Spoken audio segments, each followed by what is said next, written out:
ഒരു വരിയും കൂടെ വിദ്യാഭ്യാസ മന്ത്രി അദ്ദേഹത്തെ കുറിച്ച്, രാഹുൽ മാങ്കൂട്ടത്തിൽ അദ്ദേഹത്തോടൊപ്പം ഒരു പരിപാടിയിൽ പങ്കെടുത്തു. അദ്ദേഹം നല്ല നിലപാട് പറഞ്ഞു. അതൊരു കേസല്ലേ, ആ കേസിന്റെ വഴിക്കോട്ടെ, MLA അല്ലേ. മീഡിയ സമ്മർദ്ദങ്ങളും 3-4 മീഡിയക്കാരെ വിളിച്ചു. പെട്ടെന്ന് അദ്ദേഹം തകിടം പറഞ്ഞ് സ്റ്റാൻഡ് മാറ്റി പറഞ്ഞു, ഒരു കാരണവശാൽ രാഹുൽ മാങ്കൂട്ടത്തിലൂടെ പരിപാടി പങ്കെടുക്കാൻ പറ്റില്ല. നിങ്ങൾ മീഡിയക്കാരാണ് സമൂഹത്തിന്റെ നെറേറ്റീവിൽ ഡിസൈഡ് ചെയ്യുന്നത്. നിങ്ങൾ സത്യത്തിന് വേണ്ടി നിന്നാൽ നാട്ടുകാർ നിൽക്കും.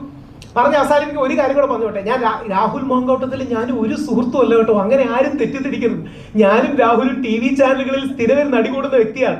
2, ഞങ്ങളുടെ പുരുഷ കമ്മീഷൻ ബില്ല് തടഞ്ഞതിൽ ഏറ്റവും വലിയ പ്രധാനി രാഹുൽ മാങ്കൂട്ടത്തിലാണ്. എന്റെ ഒരു വിമർശനമായിട്ട് കൊടുക്കണം.